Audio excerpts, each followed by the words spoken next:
Energetic little stars 143 ఛానల్కి స్వాగతం. First time చూసినట్లయితే మన ఛానల్ని సబ్స్క్రైబ్ చేసుకొని పక్కనే ఉన్న బెల్ ఐకాన్ని క్లిక్ చేయండి. న్యూ వీడియోస్ నోటిఫికేషన్స్ మీకు వస్తాయి.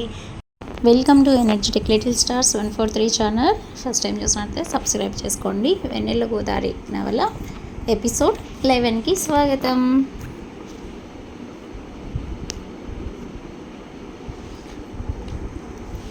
ఉపసంహారం. ఇప్పుడు గోపీచంద్ చెప్పిన కథ. ఏర్పాట్లన్నీ పూర్తయ్యాయి. నేను అనుకున్న దానికన్నా కొన్ని పనులు సులభంగా జరుగుతున్నాయి. ప్రబంధికి తరళగారు రాసిన ఉత్తరం నా సంతోషాన్ని ద్వికృతంగా చేసింది. వరంగల్కి చాలా దూరంగా అడవిలో ఉన్నది మా ఫ్యాక్టరీ. అక్కడికి పోస్టల్ సర్వీస్ లేదు.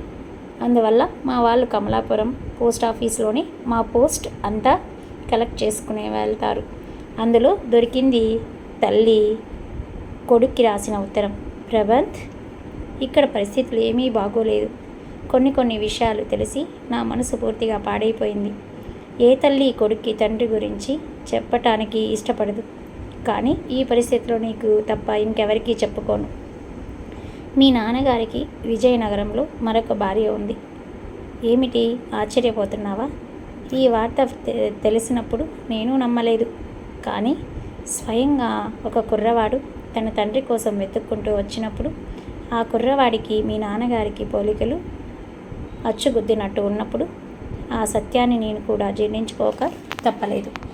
ఇదంతా అబద్ధమని నేను ఏమేమో ఊహించుకొని భయపడుతున్నానని నువ్వు అనుకోవద్దు. ఈ తరళ జీవితంలో దేనికి భయపడదని నీకు తెలుసు. అలాగే నాకు తెలిసిన ఈ వార్త యొక్క సత్యాసత్యాల పట్ల కూడా నాకేమీ అపనమ్మకం లేదు. నేను పూర్తిగా దీని యొక్క వాస్తవాన్ని తెలుసుకున్న తర్వాతే నీకు చెప్తున్నాను. కొద్ది రోజుల్లో వివాహం చేసుకోబోతున్న నీకు ఈ విషయాలన్నీ తెలియవర్చి నీ మనసు పాడు చేయటం ఇష్టం లేదు.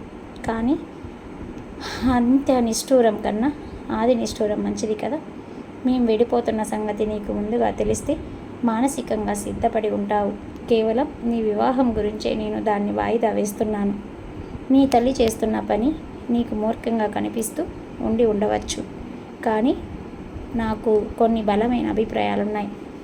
మగవాడు చేసిన అన్యాయానికి ఏ విధంగానూ లొంగి ఉండటం నాకు ఇష్టం లేదు. అందులోనూ మీ తండ్రి గారి ఒక భార్య విదేశాల నుంచి తిరిగి వస్తున్న సందర్భంలో, మరొకరి భార్య విజయనగరంలో ఎదురు చూస్తున్న తరుణంలో ఇక ఈయనతో అన్నీ మర్చిపోయి సంసారం చేయటం నా వల్ల కాదు. నేను నీ నుంచి ఆశించేది ఏమిటంటే, నువ్వు ఎటువైపు ఉంటావో తెలుసుకో. నా వైపు ఉన్నట్టయితే నువ్వు ఎలాగూ లా స్టూడెంట్వి కాబట్టి ఈ వ్యవహారాలని ఎలా సెటిల్ చేయాలో నువ్వే బాధ్యత తీసుకోవాలి. ఈ విషయాలు తెలిసినప్పటి నుంచి ఆయనతో నేను మాట్లాడడం మానేశాను. ఒకవేళ నువ్వు కానీ నీ తండ్రిని సపోర్ట్ చేయాలని నిర్ణయించుకుంటే పక్షంలో నీ చెల్లెలైన నా కూతుర్లిద్దరినీ తీసుకొని వేరే లాయర్ సాయంతో నేను వ్యవహారాలన్నీ తేల్చుకుంటాను.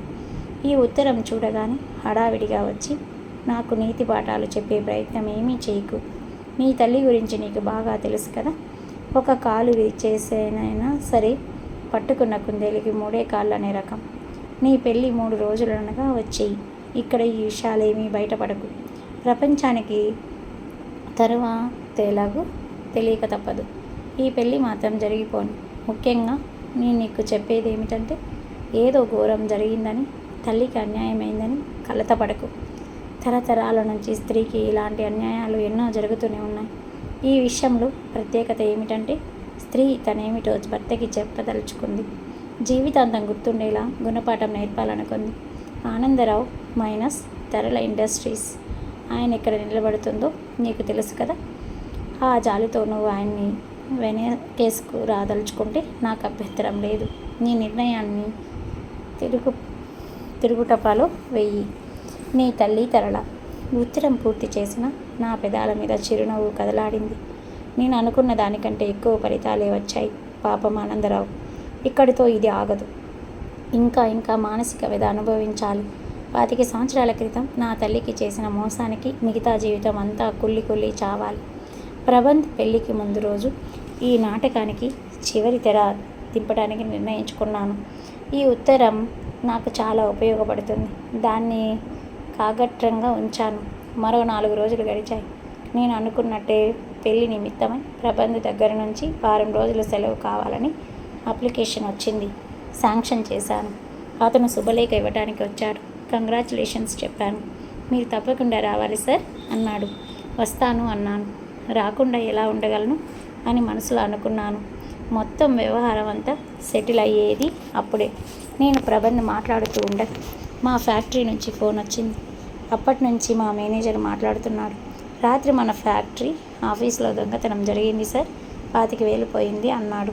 నిజమా అన్నాను కంఠంలో ఆతృత ధ్వనింపజేస్తూ. రిపోర్ట్ ఇచ్చావా? ఇచ్చాను సార్. ప్రబంధ్ ఇక్కడే ఉన్నాడు. తన దగ్గర కూడా ఒక స్టేట్మెంట్ తీసుకుంటాను అని ఫోన్ పెట్టేశాను. విషయం అంతా విన్న ప్రబంధ్ మొహం వాడిపోయింది. నేను సెలవులో వస్తున్నప్పుడు తాళాలు మేనేజర్కి ఇచ్చాను. అప్పుడు సరిగ్గానే ఉంది అన్నాడు. రాత్రి జరిగిన దొంగతనానికి నువ్వేం చేస్తావు? జరిగినట్టు ఉత్తరం రాసి ఇన్స్పెక్టర్ వస్తే ఇస్తాను. పెళ్లి హడావిల్లో ఉన్నా నీకు ఈ గొడవలన్నీ దేనికి అని అతని దగ్గర స్టేట్మెంట్ తీసుకున్నాను. ప్రబంధ్ మొహంలో కల తప్పింది. నువ్వేం వరి అవ్వకు, 25,000 మనకో లెక్కల్లోది కాదు అని అతన్ని సాగనంపాను. అతడు వెళ్ళిపోయాక తిరిగి వరంగల్కి ఫోన్ చేశాను.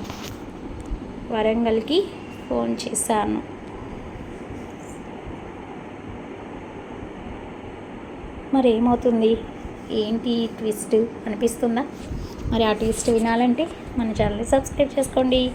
ప్రబంధ్ క్వార్టర్స్ తాళాలు డూప్లికేట్ మన దగ్గరే ఉన్నాయండి. సరే, నేను చెప్పినట్టు చేయండి. ఫోన్ పెట్టేశాను. మేనేజర్ నమ్మకమైన వాడు. నా దగ్గర 10 సంవత్సరాల నుంచి పనిచేస్తున్నాడు. ఆ విధంగా ప్రబంధ్ పూర్తిగా వలలో ఇరుక్కుపోయాడు. అతడి మీద నాకే విధమైన శత్రుత్వం లేదు. అతడిని పూర్తిగా ఇరికించాలని కూడా లేదు. నాకు కావలసిందల్లా ఆనందరావు మీద ప్రతీకారం తీర్చుకోవటమే. ప్రబంధ్ పెళ్ళికి ఇంకొక రోజు. అతడి తల్లి తను రాసిన ఉత్తరం గురించి అడిగి ఉంటుంది. అందలేదని ఉంటాడు. అందులోని విషయాల గురించి చెబుతుందా? పెళ్ళి గడావిడిలో ఎందుకని ఊరుకొని ఉంటుందా? అక్కడ తల్లి తండ్రి కొడుకుల మధ్య ఏ విధమైన డ్రామా జరుగుతూ ఉందో చూడాలన్న నా కోరికని బలవంతంగా ఆపు చేసుకున్నాను. మరుసటి రోజు పెళ్ళి. ఆ రాత్రి చాలాసేపటి వరకు నిద్రపోలేదు. రేపు నేను చేయబోయే వ్యవహారం బాంబులా పేలుస్తుందని నాకు తెలుసు. దాని గురించి కాదు నేను ఆలోచిస్తున్నది, అమ్మ గురించి.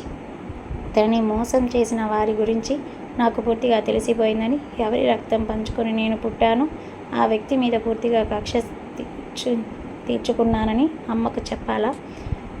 ఇప్పుడే చెప్పకూడదు. తరల లాంటిది కాదు అమ్మ.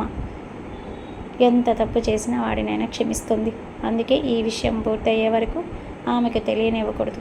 ఇదంతా నాకేం తెలియదని ఆనందరావు బుకాయిస్తాడా? బహుశా అలా చేయకపోవచ్చు. మా ఇద్దరిని పక్కన చూసి వారెవరు అతడి మాటలు నమ్మరు. ఎందుకు? అతడి భార్య నా తరపున సాక్ష్యం పలుకుతుంది. ఆమె మీదే నా నమ్మకం అంతా. ఈ నాటకానికి చరమగీతం ఆవిడే పాడబోతుంది. కొడుకు పెళ్లి కోసం ప్రాణాలు ఉగ్గబెట్టుకొని ఉంది. ఇప్పుడు నిండు పందిరిలో నేను దాన్ని పాడు చేయగానే మొత్తం ఆవిడ కోపమంతా ఆనందరావు మీదకు తిరుగుతుంది. నా ఉద్దేశం ప్రకారం ఈ విషయాన్ని అప్పుడే వెల్లడి చేస్తుంది. అంతకన్నా నాకు కావాల్సిందేముంది? నిండు పందిరిలో అందరి బంధువుల మధ్య భార్య చేత నిలదీయబడటం, అందులోనూ 50 సంవత్సరాలున్న మగవాడు. అంతకన్నా నరకం ఇంకేం కావాలి? మరుసటి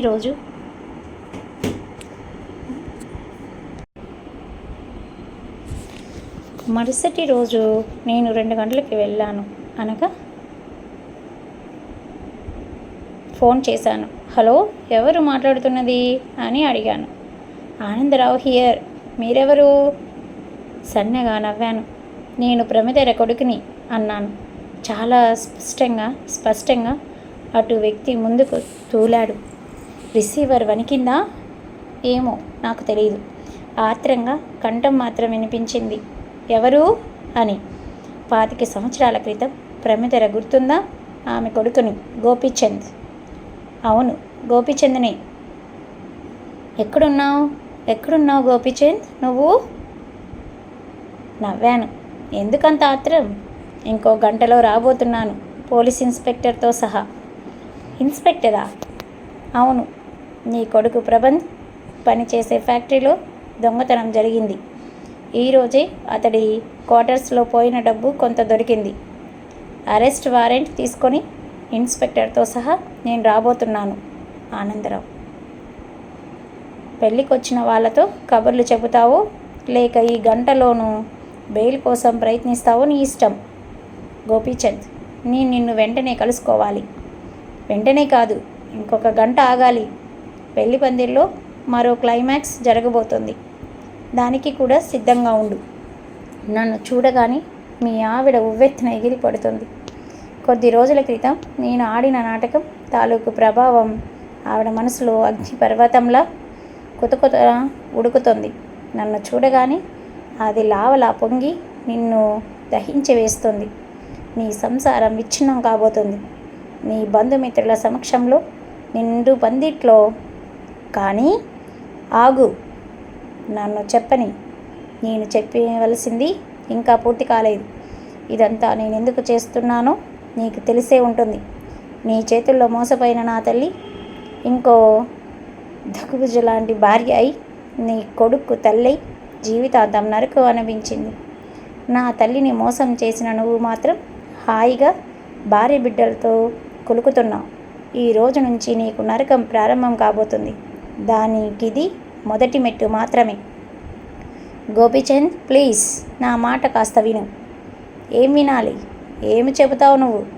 చెప్పటానికి ఏముంది నీ దగ్గర? నేను నీకు పుట్టిన కొడుకుని కాదంటావా?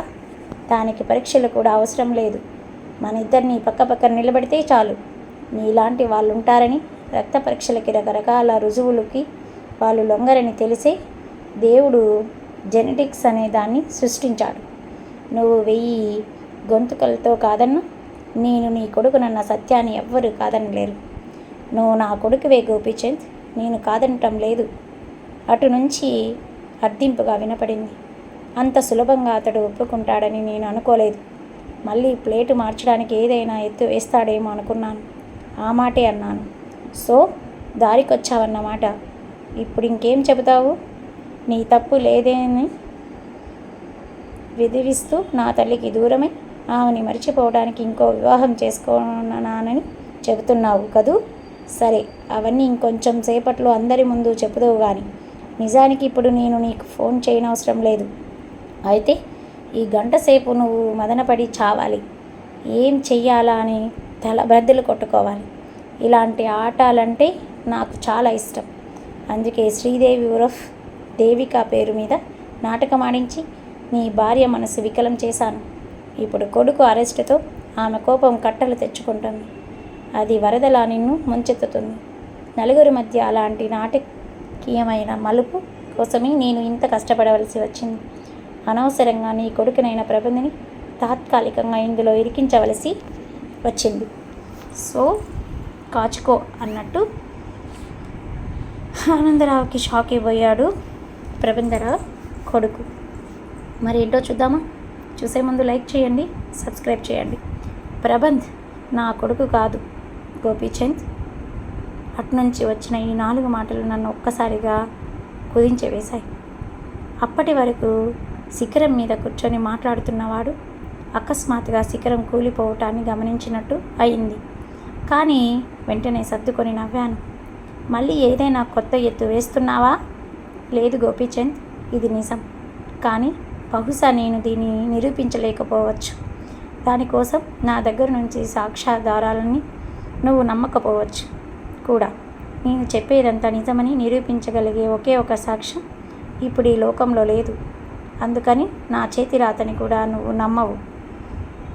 అప్పుడు అన్నది ఇప్పుడు లేనిది ఏమిటా సాక్ష్యాధారం? ప్రమిదర. వాట్? అవును, ప్రమిదర ఒక్కతే నేను చెప్పేదాన్ని సమర్థించగలిగేది. నేను శ్రీదేవి చేత అతడికి చెప్పించింది గుర్తొచ్చింది. తన తల్లి మరణించినట్టు ఆ అమ్మాయి పోలీస్ స్టేషన్లోనూ హోటల్లోనూ ఇతడికి చెప్పింది. దాని ఆధారంగా ఇతడు మరో నాటకం ఆడుతున్నాడేమో అనిపించింది. అతడి మీద మరింత అసహ్యం పెరిగింది. ఇంకొంచెం ఆట పట్టించాలనిపించింది. కానీ నా తల్లి మరణించే ముందు నాకంతా చెప్పింది ఆనందరావు. ఏం చెప్పింది? నువ్వు చేసిన మోసం, అబద్ధం ప్రమిదర అలా ఎన్నటికీ చెప్పదు. వెళ్ళి అడుగుదామా? ఎక్కడికి? ఇక్కడికే. నా తల్లి బతికే ఉంది కామ్గా అన్నాను. ప్రమిదర బ్రతికే ఉందా? ఏం గుటక పడడం లేదా? కథ అడ్డం తిరుగుతుంది. ఏం బాధపడుతున్నావా? నేను ప్రమిదరని వెంటనే చూడాలి. ఇంకో గంటలో జరగబోయే నాటకానికి ఆమెను తీసుకురాను. ప్రజల సానుభూతి ఆమెకి అవసరం లేదు. నేను ఆమెను వెంటనే చూడాలి. కంఠంలో ఆతృత, అభ్యర్థన, కంగారు తొంగి చూస్తూ ఉండగా అతడు అన్నాడు. లాభం లేదు, ఖచ్చితంగా అన్నాను. ఏం మాయమాటలు చెప్పి ఆమెను మోసగించావో అవే మాయమాటలు చెప్పి ఇప్పుడు ఆమె దగ్గర ప్రాధేయపడతావు. కావాలనిపిస్తే ఇక ఎటూ దారి లేక నీ పరువు ప్రతిష్ట పోకుండా చూడమని ఆమె కాళ్ళు పట్టుకుంటావు. స్త్రీకి పుట్టుకతోనే జాలి గుణాన్ని ఇచ్చాడా దేవుడు? నీ స్థితికి జాలిపడి నా పుట్టుకకి కారణం నువ్వు కాదని చెప్పినా చెప్పగలదు నా తల్లి.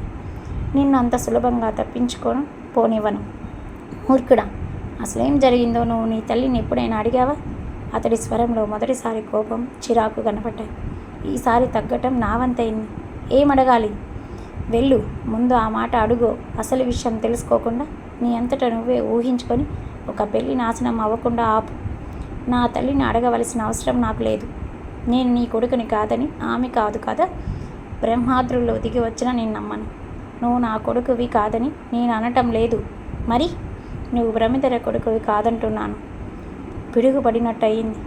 ఈ లోపల టెలిఫోన్ ఏదైనా అంతరాయం వచ్చిందో లేక అతడేం చేశాడో తెలియదు కానీ ఫోన్ కట్ అయింది. తిరిగి డైల్ చేసే ప్రయత్నం ఏమీ చేయలేదు. అలాగే ఆ చేత ఇంకా చాలాసేపు కూర్చుండిపోయాను. నా మెదడులో గోదావరి హోరుమంటున్నట్టుంది. అతడి మాటలే గింగుర్లు తిరగసాగాయి. అతడు చెప్పింది ఎంతవరకు నిజమో నాకు తెలియదు. కానీ మాటల ప్రభావం మాత్రం నా మీద ఎంతో కనిపించింది. యుద్ధంలో సైనికుడు వీర విహారం చేస్తూ ముందుకు పోతుంటే వెనుక రాజు మరణించినట్టు తెలిసిన వార్త అంతంది ఎంత నిష్ఠురుడు చేస్తుందో. నా పని అలా తయారైంది. అతడి మాటలు నిజమైతే ఇప్పటి వరకు పనిన వ్యూహం అంతా ఎంత నిర్ధార్థకమో అర్థమై నిస్తుత్వ ఆవరించింది. ఆనందరావు మీద పగ కాదు ఇప్పుడు నన్ను వేధిస్తున్నది. ఇన్నాళ్ళు నన్ను పెంచింది కన్న తల్లి కాదన్న వార్త. నా మనసులోని ఏ మూలో రవ్వంత ఆశ మిగిలి ఉంది. ఆనందరావు చెప్పింది తప్పు కావచ్చు. అవును, అతడు ఎంతకైనా తెగించినవాడు. మరో కొత్త నాటకం ఆడుతూ ఉండవచ్చు. ఫోన్ వైపే చూస్తుండిపోయాను. తిరిగి అతడికి ఫోన్ చేయబుద్ధి కాలేదు. భయమా? ఏమో, అటువంటిదేదో అయి ఉండవచ్చు. అతని తరపు నుంచి ఏ రుజువుని చూడాల్సి వస్తుందో, ఏ వార్త వినాల్సి వస్తుందో నేను ఆలోచనలో ఉండగా తలుపు చప్పుడయింది. ఆత్రంగా తోసుకువచ్చి మనిషి ఆనందరావు. వెనకే వచ్చిన సెక్రటరీ క్షమించినట్టు చూశాడు. అనుమతి లేకుండా విజిటర్ లోపలికి తోసుకువచ్చినందుకు అతన్ని వెళ్ళిపోమన్నట్టు సైగ చేశాను. నేను ఎక్కడ ఉన్నది ఆనందరావుకి ఎలా తెలిసిందని ఓ క్షణం ఆశ్చర్యపోయాను. బహుశా ప్రబంధని కనుక్కొని ఉంటాడు. సెక్రటరీ బయటికి వెళ్ళిపోగానే అతడు నా చేతులు పట్టుకొని గోపి అన్నాడు. అతడు కంఠంలో నేను గుర్తించటం ఇష్టం లేని ఆప్యాయత, ఆతృత అదోలాంటి సంచలనం తొంగి చూశాయి. నీకు గోపీచంద్ అని పేరు పెట్టి ప్రమిదర తన మాట నిలబెట్టుకున్నదన్నమాట. పెళ్ళి జరుగుతూ ఉందా అక్కడ? అతడి మాటలకు ప్రాముఖ్యత ఇవ్వకుండా అన్నాను. జరుగుతుంది. మిమ్మల్ని తీసుకెళ్దామని వచ్చాను. ఎందుకు? గ్రూప్ ఫోటోకా? వెటకారంగా అడిగాను. నీ మాటలన్నీ తర్వాత వింటాను. ముందు ప్రమిదర ఎక్కడుందో చెప్పు. సారీ, చెప్పను. ముందు నీ వైపు నుంచి నువ్వు చెప్పవలసిందేమిటో చెప్పు. ఫోన్లో నువ్వు అన్నది ఎంతవరకు నిజం? అక్షరాల నిజం గోపి. ఈ విషయాలన్నీ తర్వాత మాట్లాడుకుందాం. ముందు ప్రమిదరని అర్జెంటుగా ఈ పెళ్ళికి తీసుకువెళ్ళాలి. తను రాకపోతే పెళ్ళి ఆగిపోదు. పెళ్ళేం ఆగిపోదు అని చెప్పి అంటున్నాడు. ఏంటో ఈ ట్విస్ట్లు. ఎలా ఉందండి? నచ్చుతుందా? నచ్చితే మరి లైక్ చేయండి. వివరాలు వాదనలు తర్వాత గోపి. ముందు అమ్మ ఎక్కడుందో చెప్పు. నువ్వేమి చేయనవసరం లేదు. తనకి నేను వచ్చినట్టు చెప్పు చాలు. దానికి సమాధానం నేను ఫోన్లోనే చెప్పినట్టు గుర్తు. ఒక్కసారి అమ్మ నీకు కనపడిందంటే నీ మాటలు మాయాజాలంతో మోసం చేస్తావు. 25 సంవత్సరాల క్రితం ఇదే మాటలతో ఆమెని వంచావు. ఇప్పుడు క్షమాపణ కోరుతావు. సారీ. కానీ ప్రబంధ్ పెళ్ళి ఆమె చూడకుండా అడ్డుపడింది నువ్వేనని తెలిస్తే ఆమె ఇక జీవితంలో నిన్ను క్షమించదు. ఎందుకో? ప్రబంధ్ ఆమె కొడుకు కాబట్టి. కుర్చీ వెనక్కి విసురుగా తోసి లేస్తూ ఏమిటి నువ్వు అంటున్నది అని అరిచాను. అతడు లేవలేదు. ఈసారి అతడు డామినేట్ చేస్తున్నట్టు అనిపించింది. తాపీగా అన్నాడు. నేను చెబుతున్న వాటిలో ఏది అబద్ధం కాదు గోపీచంద్. నువ్వు చెప్తున్న వాటికి సాక్ష్యం ఉందా? చెప్పానుగా, ప్రమిదరే సాక్షి. నువ్వు చెల్లెలుగా పంపిన అమ్మాయి తన తల్లి చనిపోయిందని చెప్పిన రోజు నాకు నిద్ర లేదు. ప్రమిదర మరణించిందన్న బాధ ఒకవైపు, నా కొడుకు ఏమైపోయాడన్న దిగులు మరొక వైపు. అంత బాధ పరాయి వాడికి కూడా వద్దు. నా మీద పగతో ఇదంతా నువ్వు తెర వెనుక ఉండి చేస్తున్నావన్న సంగతి నాకు తెలియదు. తెలిసి ఉంటే ఆ రోజు అసలు జరిగిందేమిటో నీ తల్లి ద్వారా నీకు కనుక్కోమని ఉండేవాడిని. నేను ఒక నిర్ణయానికి వచ్చినట్టు, సరే అసలు జరిగిందేమిటో నేను అమ్మ ద్వారానే కనుక్కుంటాను, నువ్వు వెళ్ళు అన్నాను. కానీ అక్కడ పెళ్ళి జరగని మా కోసం అది ఆగనవసరం లేదు. కానీ ఆమె ఈ పెళ్ళి చూడనందుకు జీవితాంతం బాధపడుతుంది. దానికి నేనేం చేయలేను. పైగా నువ్వు చెప్తున్నదంతా నిజమని నాకు నమ్మకం కలగటం లేదు కూడా. అన్నిటికన్నా ముఖ్యంగా నా తల్లి ఈ ఊళ్ళో లేదు. నేనే వెళ్ళి అడగాలి. నువ్వు చెప్పిందంతా నిజమైతే అప్పుడు తీసుకువస్తాలే తేలిగ్గా అన్నాను. అతడు కుర్చీలోంచి లేచి పద వెళ్దాం అన్నాడు. ఎక్కడికి? మా ఇంటికి. దేనికి? నా దగ్గర ఒకే ఒక సాక్ష్యాధారం ఉంది, అది చూపిస్తాను. దాన్ని నువ్వు నమ్మితే ఆగమేఘాల మీద నీ తల్లిని ఈ పెళ్ళికి పిలిపిస్తావు. లేదా ఒక తల్లిని తన కొడుకు పెళ్ళి చూడనివ్వకుండా చేసిన పాపం నీకే దక్కుతుంది.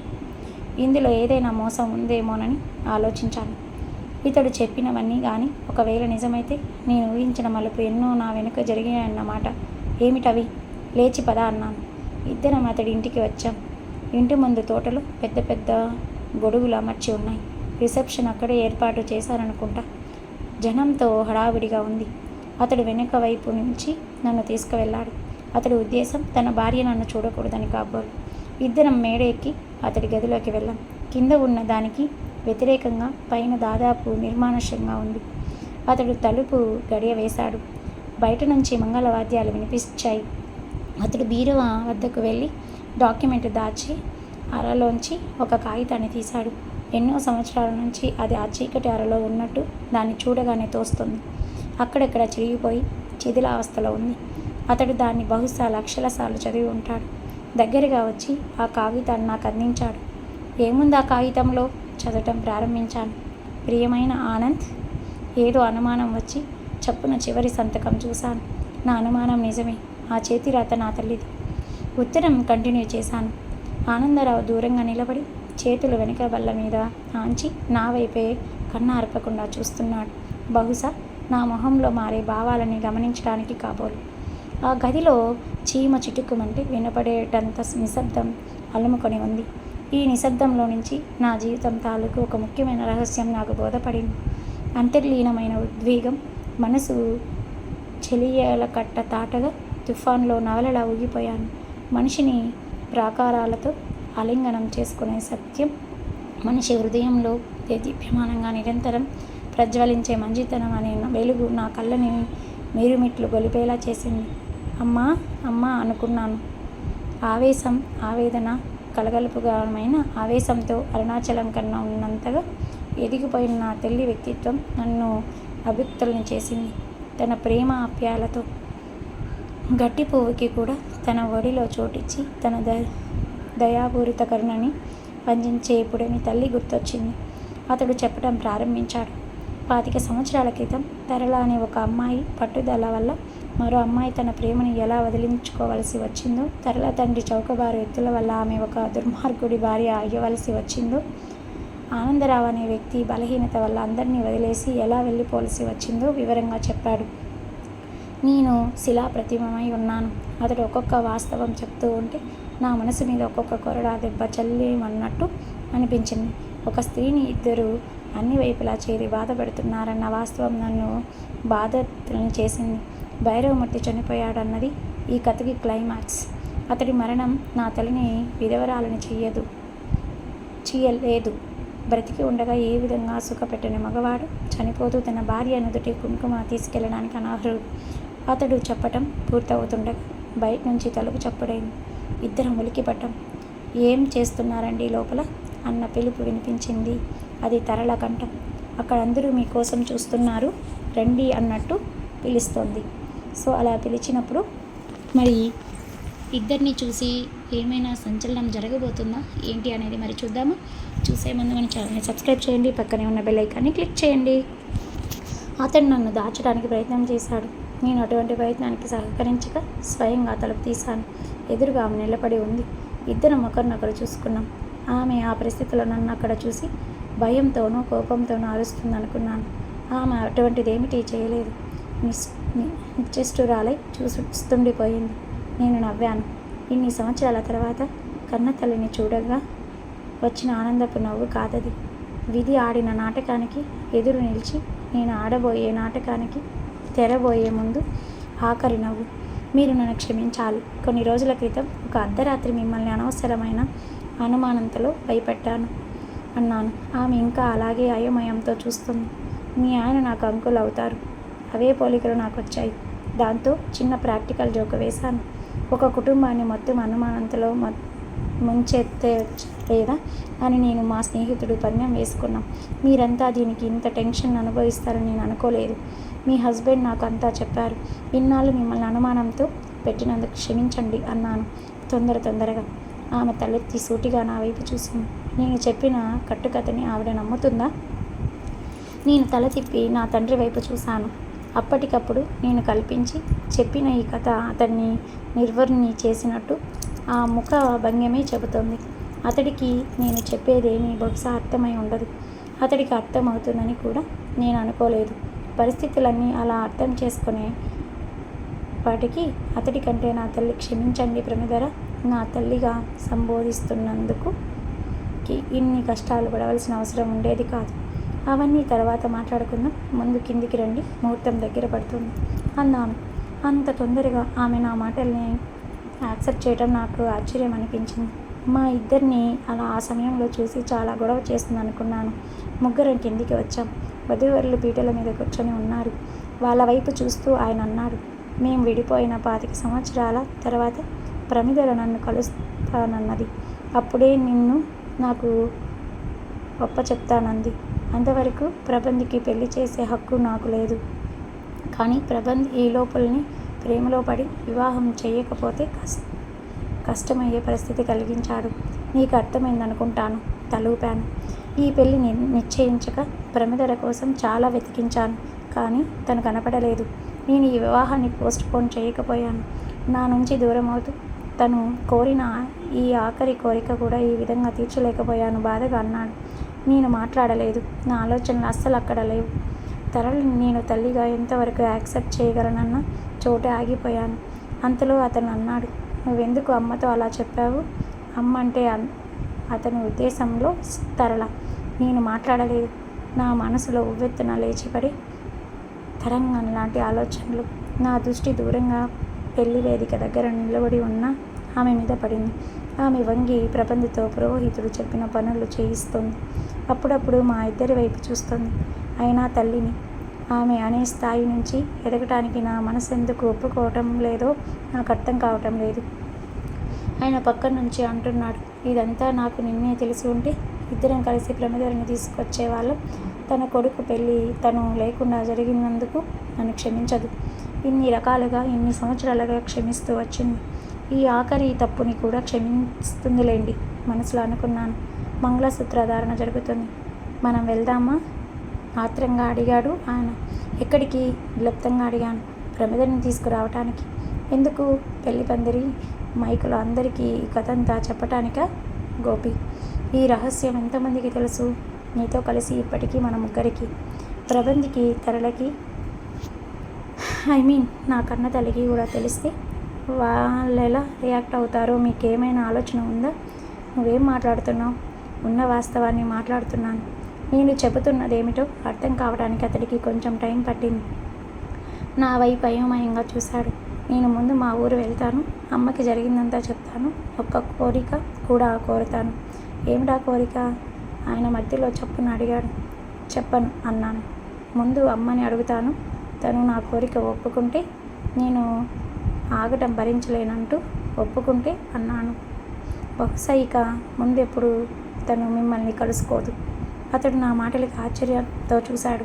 చాలాసేపు అలా చూస్తూనే ఉండిపోయాడు. నేను చెప్పింది అతడికి విద్యుద్ఘాతంలా తగిలి ఉంటుంది. కానీ ఆలోచిస్తున్నట్టు అతడి మౌనం సూచిస్తుంది. అన్యపదేశంగా నేను మాటల ద్వారా అందిస్తున్న సూచనను అతడు గ్రహిస్తున్నాడు. తనలో తనే గొణుక్కుతున్నట్టు మరీ ప్రబంధికి తన కన్నతల్లి దూరమే అంటూ ఏదో చెప్పబోయాడు. మీ భార్యని కన్నతల్లిగా యాక్సెప్ట్ చేయడానికి నేను సిద్ధంగా లేను ఆనందరావు గారు. ఒక నిర్ణయానికి వచ్చినట్టు అన్నాను. నా నిర్ణయాన్ని ఒప్పుకోవటానికి చాలాసేపు మదనపడి చివరికి అన్నాడు, నీ ఇష్టం. అందరూ లేచి నిలబడి వధూవరుల మీద అక్షింతలు జల్లుతున్నారు. కొందరు వెళ్ళిపోవడానికి ఉద్యుక్తులవుతున్నారు. వెళ్ళొస్తాను అన్నాను. తిరిగి వస్తావుగా? రాకూడదనే ఆశిస్తున్నాను. అక్కడి నుంచి బయటకు వచ్చాను. అమ్మ రాసిన ఉత్తరం నా జోబులో భద్రంగా ఉంది. అమ్మ అంటే ప్రమిదవర. మరి గోపీచంద్ వస్తాడా? వచ్చి తరలా తన తల్లిగా అనుకుంటాడా? ఏంటో చూద్దాం. మంగళ వాక్యం. సాయంకాలం తన నీడలన్నీ నది మీద పొడుగ్గా వదులుతుంది. గోదావరి మీద నుంచి వచ్చే చల్లటి గాలి హాయిగా ఉన్న నా మనసు మాత్రం విపరీతమైన టెన్షన్తో నిండి ఉంది. నేను కోరబోయే కోరికకి అమ్మ ఏమంటుందన్న భయం, ఉద్వేగంగా నా మనసంతా నిండిపోయాయి. కారు నెమ్మదిగా నడుపుతున్నాను. రోడ్డు పక్క నుంచే గోదావరి పారుతుంది. మరోపక్క వరిచేలు స్వాగతం చెప్తున్నట్టు నెమ్మదిగా తలులూపుతూ గోదావరి గాలికి ఊగుతున్నాయి. తల పక్కకి తిప్పాను. అమ్మ తల వంచుకొని తన ఆలోచనలో తనుంది. వల్లో 2 చేతులు పెట్టుకొని వేలల్లో వేళ్ళు జోనిపి ఆ వేలల్లో కేసి తదేకంగా చూస్తోంది. ఈ ఊరు రావటానికి తను ముందు ససేమిరా ఒప్పుకోలేదు. ఎంతో బలవంతం మీద ఒప్పించాను. ఆఫీస్ పని ఉందని, అందువల్ల వెళ్తున్నానని చెప్పి బయలుదేరి తీశాను. సగం ప్రయాణం చేశాక ఇక్కడికి రా అని అడిగింది. ఇటెక్కడికి రా అని అడిగింది. ఇటువైపే పని అని చెప్పాను. ఊరు దగ్గర పడుతుంటే అనుమానం పెరిగి, ఇంత చిన్న ఊళ్ళో నీకు పనేమిటి అంది. ఊళ్ళో కాదమ్మా, ఊరి బయటే. ఇంకేం ప్రశ్నించడానికి వీలు లేకుండా కారు వేగం పెంచాను. నిజానికి అమ్మ ఇక్కడికి ఎందుకు తీసుకురావాలనిపించిందో నాకు తెలియదు. ఈ విషయాన్ని ఈ పరిసరాల్లో చెప్పి నా కోరిక ఇక్కడ బయట పెట్టడంలో ఔచిత్యం ఉందని నాకు తర్కరహితమైన ఆలోచన వచ్చిందంటే, పాత జ్ఞాపకాలు ఉప్పెనలా లోపల నుంచి తన్నుకు వస్తుంటే మామూలుగా ఉండటం కోసం తను శతవిధాల ప్రయత్నం చేస్తుందని చూస్తుంటే తెలుస్తుంది. ఎవరము చాలాసేపటి వరకు మాట్లాడుకోలేదు. కారు పక్కకి తిప్పి ఆపు చేశాను. తలెత్తింది. ఇక చెప్పవలసిన సమయం వచ్చేసింది. అప్పటికి ఎన్నిసార్లు రిహార్సల్ వేసుకున్నా తీర సమయం వచ్చేసరికి ఏదో తడబాటు. అయినా చెప్పక తప్పదు. ఎలా ప్రారంభించాలా అని తడబటాయించాను. 25 సంవత్సరాలు అమ్మ దాచిన రహస్యం నాకు తెలిసిందని చెప్పటమే కష్టం. ఆ తర్వాత నా కోరిక వెల్లడించడం అంత కష్టం కాదు. ఆనందరావు గారిని చూశానమ్మా. అది నేను ప్రారంభించిన మొదటి వాక్యం. గోదావరి పైరకాలి. ఏమీ మార్పు లేదు. అమ్మ మాత్రం చివుక్కున తలెత్తింది. నేను చెప్పింది అంచెలంచెలుగా బహుశా అతనికి అర్థమవుతుంటుంది. పూర్తిగా అర్థమయ్యేసరికి కొన్ని క్షణాలు పట్టింది. ఆలోపు నేను శక్తి కూడబెట్టుకున్నాను. ఏదీ దాచలేదు. భైరవమూర్తి తాలూకు రౌడీ వచ్చి బ్లాక్మెయిల్ చేయటం నుంచి ప్రబంధ్ ఇంటర్వ్యూకి రావటం వరకు, ఆ తర్వాత ఆనందరావు కుటుంబాన్ని విచ్ఛిన్నం చేయటం కోసం నేను వేసిన ప్లాన్లు, ఆ ప్రొఫెసర్లు ఆయన్ని నేను కలుసుకోవటం, ఆయన చెప్పిన కథ అంత వివరంగా చెప్పాను. ఒక భయానక చిత్రాన్ని చూస్తున్న ప్రేక్షకురాలిలో ఆమె నిశ్చిష్టమై భంగిమలో నేను చెబుతుంటే విన్నది. కానీ నా కథ ముగింపుకి వచ్చేసరికి ఆమెలో ఓ రకమైన ఆహ్లాద భావం కనిపించింది. బహుశా నేను ఆయన మనసు విప్పి మాట్లాడుకోవటం ద్వారా పొరపంచులు తొలగిపోయానన్న ఆలోచన ఆ భావానికి పునాది కావచ్చు. నేను వెళ్ళేసరికి ప్రబంధ పెళ్లి జరుగుతూ ఉందమ్మా అక్కడ అన్నాను ఆఖరి పూట విప్పుతున్నట్టు. ప్రభత్ అంది. అవునమ్మా, నీ కొడుకు. ఆ మాట చాలా క్యాజువల్గా ధ్వనించాలన్నట్టుగా అన్నాను. ఆమె నా వైపు చూస్తుంటే నేనేమో గోదావరి తనలోకి లాక్కున్నట్టు తీసుక మిట వైపు చూస్తూ కొనసాగించాను. నువ్వు పెట్టిన గడువు వరకు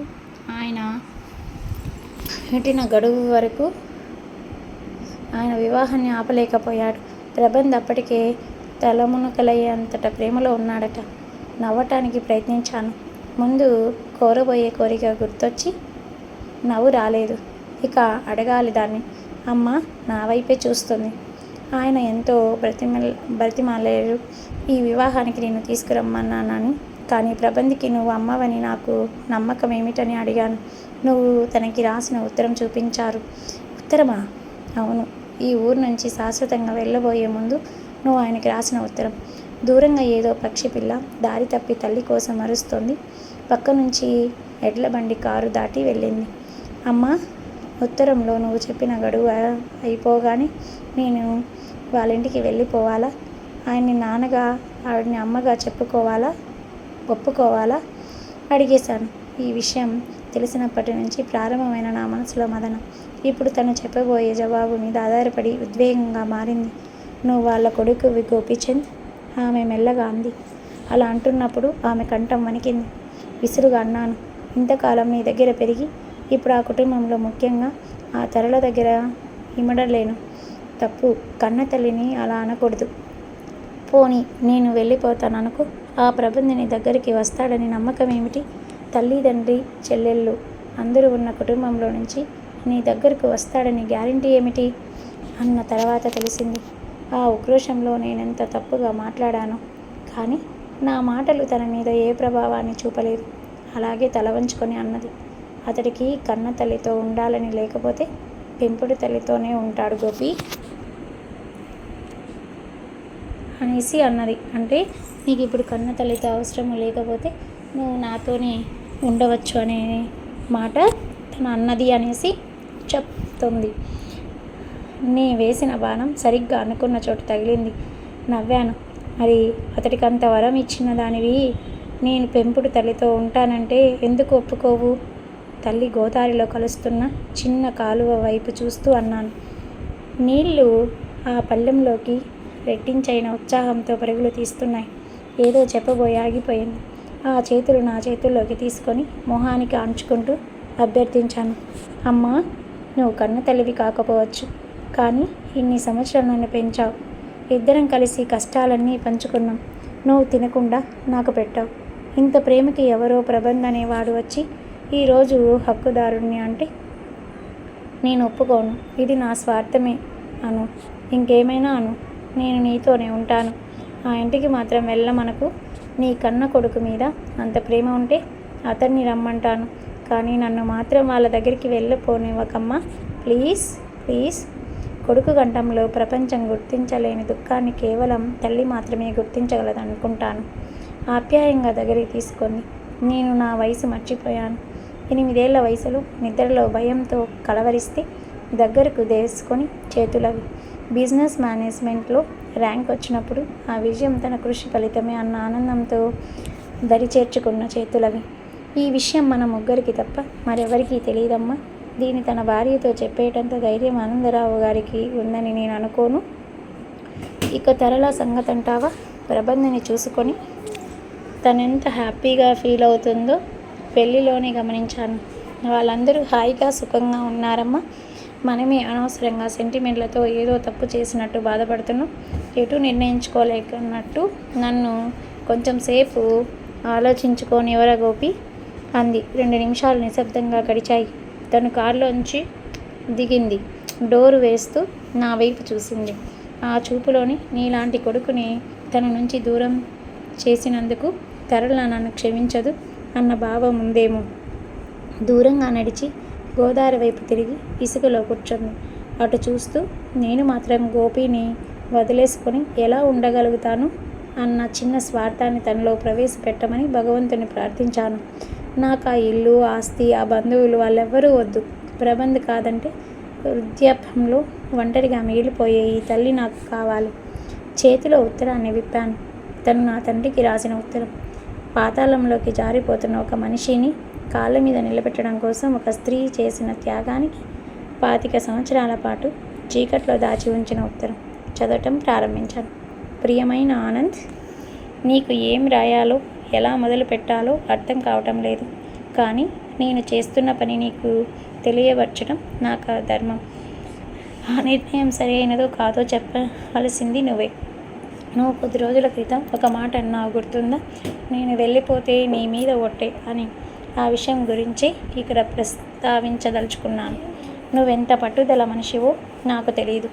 అలాంటి అయోగ్యతమేమీ తలపెట్టకుండా ఉండటం కోసమే ఈ ఉత్తరం. ఆనంద్, ఆటుపోటుల కలయికే జీవితం అనుకుంటాను. నా గురించి వదిలిపెట్టు. నువ్వెందుకు రోజు రోజుకి ఇలా అయిపోతున్నావు? మనసు నెల మత్తులో జోకొట్టులా అని దారులు వెతకూడదు. నా గురించే నీ బాధ అని నాకు తెలుసు. ఈ ఇంట్లో నేను పడే కష్టాలు నిన్ను నిద్రపోనివని, అసలే ఈ వివాహం వల్ల మనశ్శాంతి లోపించిన నీకు నా సమస్య మరొకటి కొత్తగా వచ్చి పడిందని నేను గ్రహించగలను.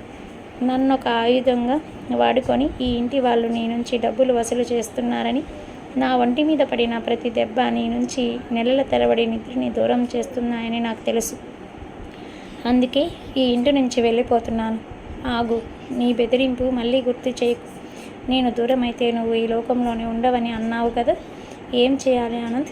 ఈ ఇంట్లో నీ నుంచి డబ్బు వసూలు చేసే మిషన్ లాగా పనిచేయాలా? ఏ క్షణం నా భర్త మొదటి వీటుడిని తీసుకువస్తాడో అని భయపడుతూ ప్రతిక్షణం గడపాలా? వెళ్ళిపోకపోతే నిశ్చయించుకున్నాను ఆనంద్, నా వీడుకోలు నిన్ను మరింత ఒంటరితనంలో పడేస్తుందని. ఆ కసితో మీ మీద నువ్వే కక్ష తీర్చుకుంటావని నాకు తెలుసు. 6 నెలల క్రితం నిన్ను తాగుడు మానవని బతిమాలాను, నువ్వు వినలేదు. కసితో మరింత తాగావు. ఎవరి మీద నీకింత కసి? తరల మీదనా? తనేం చేసిందని? అమాయకత్వం, మొండితనం మానవ లక్షణాలే కానీ తప్పులేం కావే. రావు గారి మీదన పాపం, ఆయన చేసిన చిన్న తప్పుకి ఆత్మార్పణం గావించుకొని అంత పెద్ద శిక్ష విధించుకున్నారే. నువ్వేం సమాధానం చెబుతావో నాకు తెలుసు. నాకెవరి మీద కసి లేదు, నా మీద నాకే కోపం ఉంది, అందుకే ఇలా అయ్యాను అంటావు కదా ఆనంద్. నీకు చెప్పిందంతా దాన్ని కాదు నేను, కానీ ఈ విధి అన్నది ఉంది చూసావు. మన్ని కాలం అన్న గదిలో పెట్టి బెదిరించడానికి చూస్తుంది. పిల్లి కూడా తిరగబడుతుంది. అలా తిరగబడితే మనం చెప్పినట్టు వింటుంది. మన సమస్యల్ని ఎవరు వచ్చి పరిష్కరించరు ఆనంద్, మనమే పరిష్కరించుకోవాలి. ఇదంతా శుష్క వేదాంతంలా కనబడుతుంది కదూ. అవును, నేనేం చెప్పినా వినవు. నేను స్వయంగా వచ్చి చెప్పితేనే వినలేదు. ఇక ఇలా ఉత్తరం రాస్తే ఏం వింటావు? అందుకే నీ కొడుకుని నేను తీసుకువెళ్తున్నాను.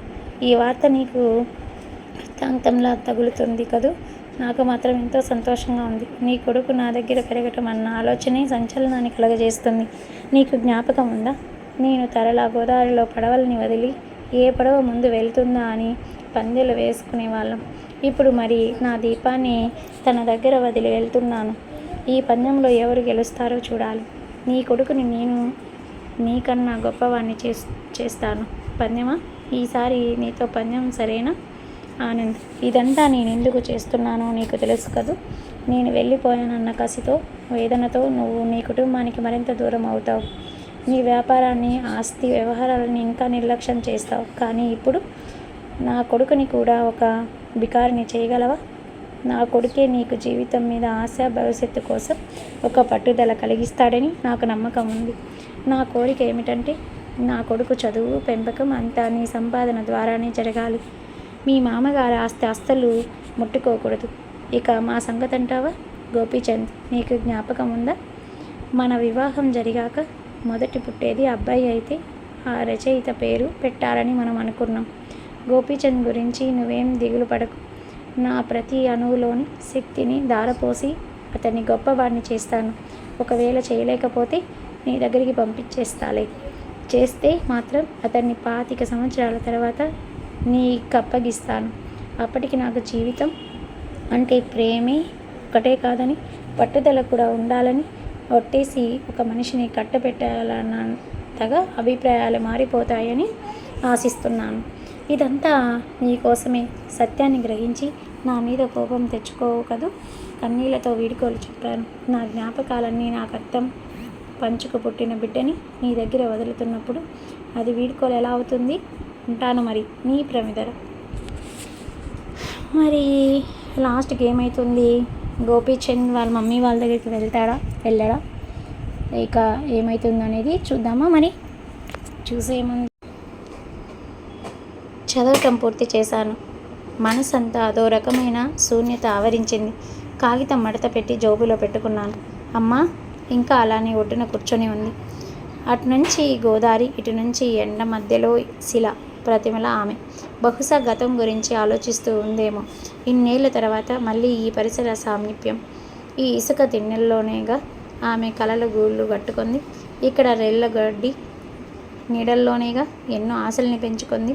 పంట పొలాల మధ్య సన్నబాటలో కాళ్ళకు కడ్డుపడే పరికిని పక్కకి తీసుకెళ్తూ భవిష్యత్తు వైపు పరిగెత్తింది.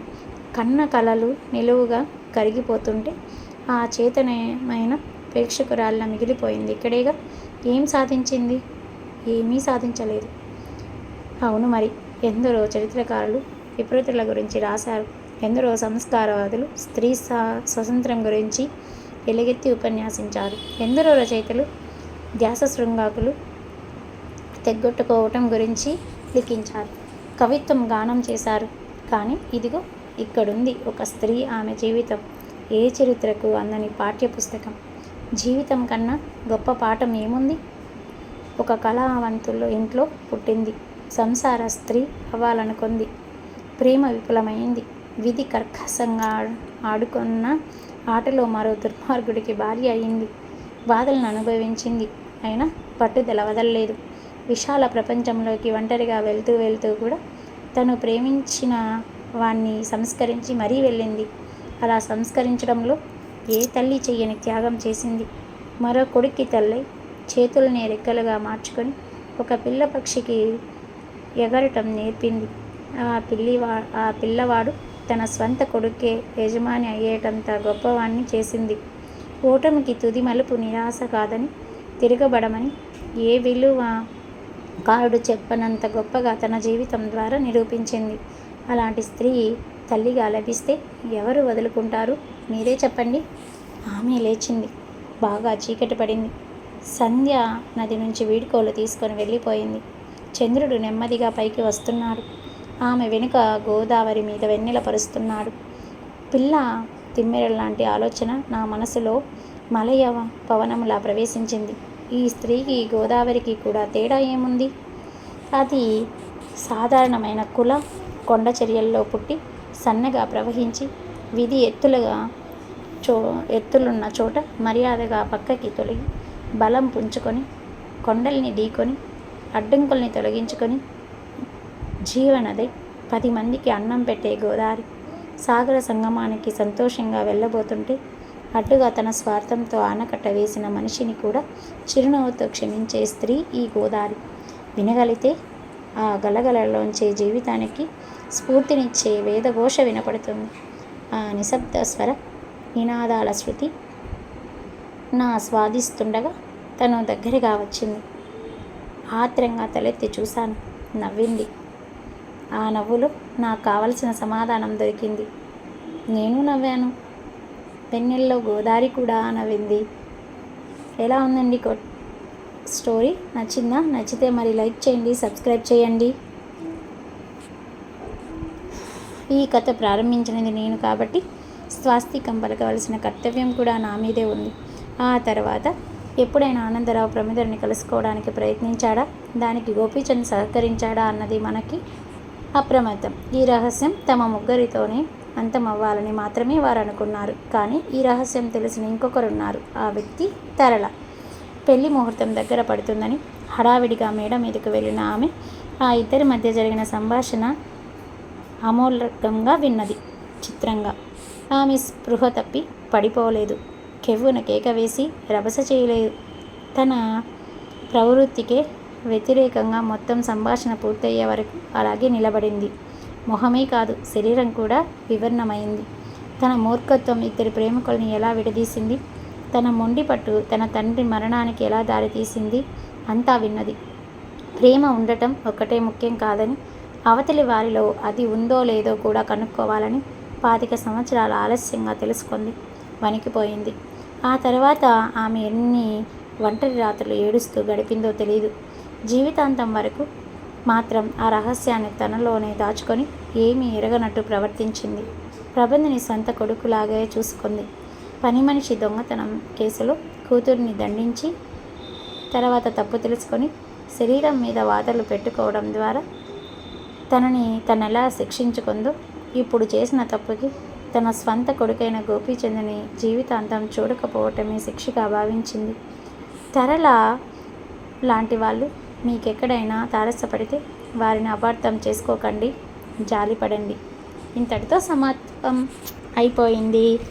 ఎలా ఉందండి స్టోరీ? నచ్చిందా? నచ్చితే మరి లైక్ చేయండి, సబ్స్క్రైబ్ చేయండి, పక్కనే ఉన్న బెల్ ఐకాన్ని క్లిక్ చేయండి. ఇలాంటి మరిన్ని వీడియోస్ కోసం ప్లేలిస్ట్లోకి వెళ్ళి వాచ్ చేయండి. Thank you. Please subscribe.